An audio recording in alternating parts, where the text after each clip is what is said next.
ہم مسلمانوں کا یہ اجماعی عقیدہ ہے کہ قرآن حکیم اللہ تعالیٰ نے اپنے آخری پیغمبر سیدنا و مولانا امام اعظم محمد رسول اللہ صلی اللہ علیہ وآلہ وسلم پر نازل فرمایا ہے۔ یعنی یہ قرآن حکیم سلیبس کی فارم میں نبی علیہ السلام کے ہینڈ اوور نہیں کیا گیا، بلکہ آپ پر یہ نازل ہوا ہے، آپ کے سینہ مبارک کے اوپر، اور اس قرآن کی اتھینٹسٹی آپ صلی اللہ علیہ وآلہ وسلم کی مبارک زبان ہے، اسی لیے آپ کے کریکٹر کو منوایا گیا ہے۔ سورہ یونس کے سٹارٹ میں بھی آیت نمبر 15-16 میں آتا ہے نا کہ اے نبی علیہ السلام ان سے فرماؤ میں اتنا عرصہ تم میں رہا ہوں، کیا تم نے اس سے پہلے کوئی ایسی بات مجھ سے سنی ہے؟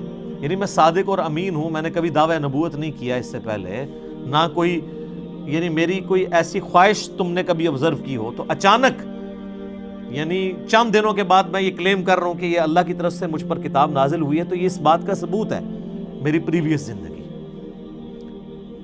تو یہ آپ صلی اللہ علیہ وآلہ وسلم پر نازل ہوئی۔ اب یہ ٹاپک بھی گھنٹوں کا محتاج ہے اگر صرف اس ٹاپک کو ایڈریس کیا جائے کہ نبی علیہ السلام پر یہ قرآن نازل ہوا، اس قرآن کی اتھینٹسٹی کے حوالے سے، لیکن میں اسے سکپ کرتا ہوں۔ علمی پوائنٹ نمبر 3، ہم مسلمانوں کا یہ عقیدہ ہے کہ قرآن حکیم باللفظ محفوظ ہے۔ یہ کتاب بالمفہوم نہیں ہے کہ نبی علیہ السلام نے پڑھ کے سنائی تو صحابہ نے جو سمجھا اس کو سلیس عربی کے اندر اپنے یعنی ذہن کے مطابق لکھ دیا، نہیں، ایک ایک لفظ من و عن ویسا ہی ہے جیسا کہ اللہ تعالیٰ نے نازل فرمایا، کوئی انٹرپریٹیشن نہیں ہے اس کی، بالمفہوم نہیں ہے، باللفظ ہے۔ اور یہ عقیدہ صرف قرآن کے بارے میں، یہ بعض لوگ کہتے ہیں نہیں ہم حدیث کو بھی قرآن کا درجہ دیتے ہیں، حدیث کے بارے میں اجماعی عقیدہ ہے کہ حدیث بالمفہوم ہے، چند باتیں باللفظ بھی ہیں، جیسے ہم نماز کے اندر جو کچھ پڑھتے ہیں وہ بخاری مسلم میں نبی علیہ السلام کی احادیث ملتی ہیں، آپ نے ان کو تعلیم فرمایا ہے، لیکن اوورآل آپ علیہ السلام کے حوالے سے جو چیزیں بیان کی جاتی ہیں بالمفہوم ہے، اور یہی وجہ ہے کہ آپ احادیث کی کتابیں کھولیں گے نا تو کئی احادیث کے اینڈ پہ وہ راوی کہتا ہے او کما قال علیہ السلام، یا جیسا پھر رسول اللہ نے فرمایا تھا، یعنی مجھے یہ بات پتہ چلی، مجھے یوں سمجھ آئی، یا جیسے پھر آپ نے فرمایا تھا، مفہوم یہی تھا۔ اور آپ بخاری مسلم اٹھا کے دیکھیں، آپ کو درجنوں احادیث ملیں گی کہ ایک ہی مجلس میں آپ صلی اللہ علیہ وآلہ وسلم نے کوئی بات ارشاد فرمائی ہے، کئی صحابہ نے اس بات کو رپورٹ کیا ہے، سب کے الفاظ میں تھوڑا بہت فرق ہے، اوورال مفہوم ٹھیک ہے، لیکن کسی سے کچھ سکپ ہو گیا، کسی سے کچھ۔ مثلا اب یہاں پہ تقریباً آلموسٹ 100 کے قریب لوگ بیٹھے ہوئے ہیں، میں یہاں پہ 55 منٹ کے اندر کتنی باتیں کروں گا؟ اب باہر نکل کے ان میں سے کتنے % لوگ ہیں جو من و عن میری ایک ایک بات کو پروڈیوس کر سکتے ہیں؟ باہر جا کے نہیں کر سکتے، کچھ کو کچھ حصہ یاد ہوگا، کچھ کو کچھ، اس طریقے سے اوورال سب کو جمع کریں گے تو آلموسٹ آپ کامیاب ہو جائیں گے اس پوری مجلس کو۔ یہ ویڈیو ریکارڈ تو اس زمانے میں نہیں تھا، اس لیے تو ویڈیوز بنائی جاتی ہیں تاکہ کوئی چیز سکپ نہ ہو۔ تو اس وقت تو لوگ کریمنگ کے اوپر اعتبار کرتے تھے، نبی علیہ السلام سے سنتے تھے، یاد کرتے تھے، پریکٹس کرتے تھے، آگے باتیں پہنچاتے تھے۔ اور اس کا آپ کو بہترین نمونہ صحیح مسلم میں ملے گا۔ بخاری میں آپ کو ان چیزوں کا آئیڈیا نہیں ہوتا کیونکہ بخاری میں احادیث سکیٹرڈ فارم میں ہے۔ مسلم شریف میں ایک مجلس کی نبی علیہ السلام کی ایک وقت کی احادیث کے جتنے طرق آئے ہیں نا مختلف چینز سے، وہ آپ کو ایک جگہ ملیں گے۔ مثلا مسلم کی پہلی حدیث یہی ہے مولا علی علیہ السلام سے، اور بخاری میں بھی موجود ہے کہ نبی علیہ السلام نے فرمایا جس شخص نے میری طرف جھوٹی حدیث منسوب کی وہ اپنا مقام دوزخ میں دیکھ لے۔ اب یہ حدیث آپ کو سیدنا علی سے ملے گی، سیدنا عبداللہ ابن عباس سے ملے گی، سیدنا ابو ہریرہ سے، سیدنا جابر بن عبداللہ سے، سیدنا انس بن مالک سے، سیدنا مغیرہ ابن شعبہ سے رضی اللہ عنہم اجمعین وعلیہم السلام اجمعین، 7-8 صحابہ سے ایک ہی حدیث ملے گی۔ اور امام مسلم نے اس کو ایک ترتیب سے نا اس مجلس میں یہ جو نبی علیہ السلام کا فرمان تھا ایک ایک صحابی سے وہ لے کے ہیں، تو آپ کو ان کے آپس کے الفاظ میں بھی 19-20 کا فرق نظر آئے گا، لیکن مفہوم ایک ہی ہوگا۔ اسی لیے مسلم شریف کی ترتیب کو کہا جاتا ہے کہ حدیث کی کتابوں میں سب سے بیسٹ جو ترتیب ہے وہ صحیح مسلم کی ہے، کیونکہ آپ کو یہ اندازہ ہو جاتا ہے کہ ایک مجلس میں کوئی چیز سکپ نہیں ہوئی، ایک حدیث کو کئی راوی اور کئی صحابہ کے شاگرد آگے تابعین بیان کر رہے ہوتے ہیں، سارے الفاظ آپ کو ایک جگہ مل جاتے ہیں۔ لیکن اللہ کا شکر ہے کہ یہ جو پرابلم ہے یہ قرآن حکیم کے کیس میں نہیں ہے۔ قرآن یہ 2 گتوں کے درمیان پوری دنیا کے اندر ایک ہی قرآن ہے، اللہ کے فضل سے، سنی ہو، شیعہ ہو، ان کے آف شوٹس ہوں، حنفی، شافعی، مالکی، حنبلی، بریلوی، دیوبندی، اہل حدیث، اثنا عشری میں شیعہ کے اندر اثنا عشری ہوں، زیدیہ ہوں، سب کے سب، ایون آغا خانی ہوں، ان کے پاس بھی یہی قرآن ہے۔ تو اس حوالے سے قرآن حکیم کو یہ یعنی اعزاز حاصل ہے، بلکہ اس امت کا اعزاز ہے کہ ان کے پاس وہ کتاب ہے جو بالکل اسی طریقے سے محفوظ ہے۔ اور آج تو بڑا آسان طریقہ ہے، ہمارے پاس وہ نسخے موجود ہیں جو سیدنا عثمان نے لکھوائے تھے اس زمانے میں، من نوان وہ نسخے موجود ہیں۔ اور آج بڑا آسان طریقہ ہے، کاربن ڈیٹنگ اسے کہتے ہیں، جس سے آپ کسی بھی چیز کی لائف فائنڈ کر سکتے ہیں یہ کتنی پرانی ہے۔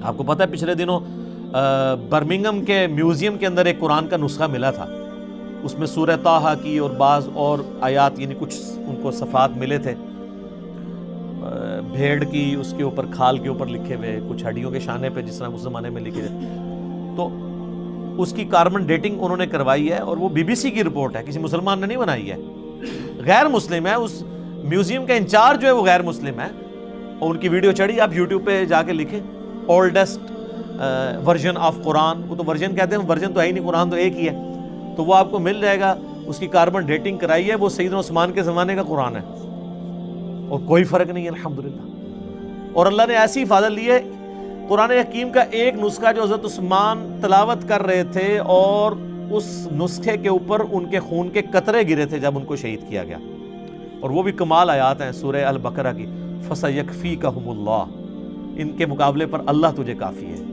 ان آیات کے اوپر سیدنا عثمان کا خون گرا تھا، وہ آج بھی خون کا دھبا اور وہ نسخہ محفوظ ہے توپ کاپی میوزیم ٹرکی کے اندر۔ ایک اسی طرح کا نسخہ جو حضرت عثمان نے لکھوایا تھا وہ رشیا کے میوزیم میں ہے۔ تو سیم وہی قرآن ہے جو ہمارے پاس ہے، جو تاج کمپنی چھاپ رہی ہے، یا ضیاء القرآن پبلیکیشن والے چھاپ رہے ہیں، یا انٹرنیشنل لیول کے اوپر وہ جو کاتب ہے عثمان طٰہٰ دمشق کا بلکہ علماء سے معذرت کے ساتھ یہ لفظ دمشق ہے، یہ یعنی بلو بائنڈنگ میں چھپتا ہے سعودیہ سے، اور یہی ریڈ بائنڈنگ میں ایران سے چھپتا ہے، بالکل اندر ایک طرح کا قرآن ہے، اور ہر صفحے پہ آیت ختم ہو رہی ہے، کاتب نے اتنے مہارت سے اس کو لکھا ہے کہ ہر صفحے کے اینڈ آیت کے اوپر ہوتا ہے۔ یہ وہی قرآن ہے، کاربن ڈیٹنگ سے بھی آپ چیک کر سکتے ہیں کہ باللفظ قرآن حکیم محفوظ ہے، اور پھر اللہ نے اس کو ذریعہ محفوظ کا ہونے کا جو ہے وہ حفاظ کو بنایا ہے۔ آپ نے کبھی قرآن حکیم کے اینڈ پہ دیکھا ہے اس کی تصدیق کون کرتا ہے؟ 3-4 حفاظ کا لکھا ہوتا ہے، ہم نے اس قرآن کو لفظ بہ لفظ پڑھا ہے، اس میں کوئی غلطی نہیں ہے۔ تو حافظ کہاں سے پڑھ رہے ہوتے ہیں؟ اپنی یادداشت سے۔ قرآن اللہ تعالیٰ نے عملی تواتر سے حفاظ کے ذریعے محفوظ کیا ہے۔ اس وقت دنیا میں لاکھوں میں نہیں، ملینز میں لوگ موجود ہیں جن کو یہ کتاب ازبر ہے۔ کتنا بڑا معجزہ ہے۔ آپ انڈونیشیا کا مسلمان اٹھائیں، افریقہ کا مسلمان اٹھائیں، رشیا کا مسلمان اٹھائیں، سب کانٹیننٹ کا مسلمان اٹھائیں، کہیں سے شروع کریں، آدھی آیت پڑھیں، اس سے اگلی وہ دوسرا پڑھے گا، ہو ہی نہیں سکتا کوئی اختلاف آ جائے۔ اور اتنا یہ محکم سسٹم ہے کہ غلطی کر ہی نہیں سکتا۔ امام کعبہ بھی اگر اپنی تلاوت میں بھولتا ہے نا تو پیچھے سینکڑوں لوگ لقمہ دے دیتے ہیں۔ اور سر یہ بھی دیکھیں قرآن کا، اس وقت کسی کا احترام نہیں ہوتا کہ آگے کون کھڑا ہوا ہے۔ قرآن میں اگر کوئی ذرا سی بھی ڈنڈی بات نماز کے اندر لقمہ مل جاتا ہے۔ یہ قرآن کی اتنی بڑی حفاظت ہے۔ تو صرف یہ لکھے ہوئے کے اوپر اعتماد نہیں ہے، لکھنا تو ظاہر امپورٹنٹ ہے، کیونکہ الذی علم بالقلم، اللہ نے قلم کے ذریعے قرآن سکھایا ہے، علم سکھایا ہے، اور وہ قرآن بھی نبی علیہ السلام نے اس طریقے سے ٹرانسلیٹ، لیکن یہ زبانی بھی مسلمانوں نے اسے یاد کیا ہے، اور ریٹن فارم میں یہ نسخے موجود ہیں۔ جب کبھی بھی کوئی ایشو آتا ہے، اب تو خیر آتا ہی نہیں ہے، اتنے اسٹیبلش ہو چکے ہیں، اب تو سافٹ ویئرز بن چکے ہیں، پی ڈی ایفs موجود ہیں، اب تو کوئی کبھی آپ نے دنیا میں سنا ہے کوئی ایشو آیا کہ اس لفظ تھلے زیر ہے یا زبر ہے؟ کبھی؟ سر یہ کئی کافر جو مسلمان ہوئے ہیں نا، ان کے لیے سب سے بڑی اٹریکشن یہ ہے کہ قرآن کا ورژن ہی کوئی نہیں، ایک ہی قرآن ہے۔ یہ جو امریکن تھے وہ پروٹیسٹنٹ کرسچن یوسف ایسٹس 80s میں مسلمان ہوئے ہیں. آپ ذرا ان کی وہ ویڈیو دیکھیں جس میں انہوں نے بتایا ہے کہ میں مسلمان کیسے ہوا ہوں. اس میں انہوں نے بتایا کہ جب مجھے پہلی دفعہ پتہ چلا نا کہ قرآن کا ورژن ہی کوئی نہیں ہے، کیونکہ ان کی تو سب سے بڑی مصیبت ہی یہ ہے کہ بائبل کے کتنے ورژن ہیں، قرآن ایک ہی ہے پوری دنیا کے اندر. اس نے کہا میں کیسے مان لوں کہ یار اتنی پرانی کتاب ہے، پرنٹنگ میں کئی بار کوئی لفظ ٹوٹ جاتے ہیں، لیکن ان کو پتہ نہیں کہ پرنٹنگ نے نہیں اسے محفوظ کیا، مسلمانوں کے سینے نے محفوظ کیا، سینوں نے. اور نبی علیہ السلام کی حدیث ہے المستدرک للحاکم میں صحیح سند کے ساتھ انٹرنیشنل نمبر کے مطابق 399 کہ اللہ تعالیٰ میری امت کو کبھی گمراہی پہ جمع نہیں ہونے دے گا، جماعت پہ اللہ کا ہاتھ ہے، قیامت تک اجماع امت اللہ کی حفاظت میں. اور قرآن حکیم کی حفاظت اللہ تعالیٰ نے امت کے اجماع کے ذریعے کروائی ہے. یہ قرآن ہمارے سامنے تو نہیں نازل ہوا، امت کے اجماع نے اسے ٹرانسفر کیا. یعنی امت میں کوئی دوسری رائے نہیں ہے. ایک تو وہ رائے نا جو مناظروں میں ہوتی ہے کہ جی وہ آپ کی کتابوں میں یہ لکھا ہوا ہے تو وہ کہتے ہیں آپ کی کتابوں میں یہ لکھا ہوا ہے. وہ ساری فضول باتیں ہیں. نہ سنی ان روایتوں کو آن کرتے ہیں، نہ شیعہ ان روایتوں کو آن کرتے ہیں. قرآن حکیم محتاج نہیں ان روایتوں کا. جو عملی تواتر سے چیز نقل ہوئی ہے، دنیا میں 1000 مسلمان بھی کھڑے ہو کے کہیں یہ آیت ایسی نہیں ایسے ہے، آج تک تو کوئی نہیں کھڑا ہوا، نہ ہوگا اللہ کے فضل سے.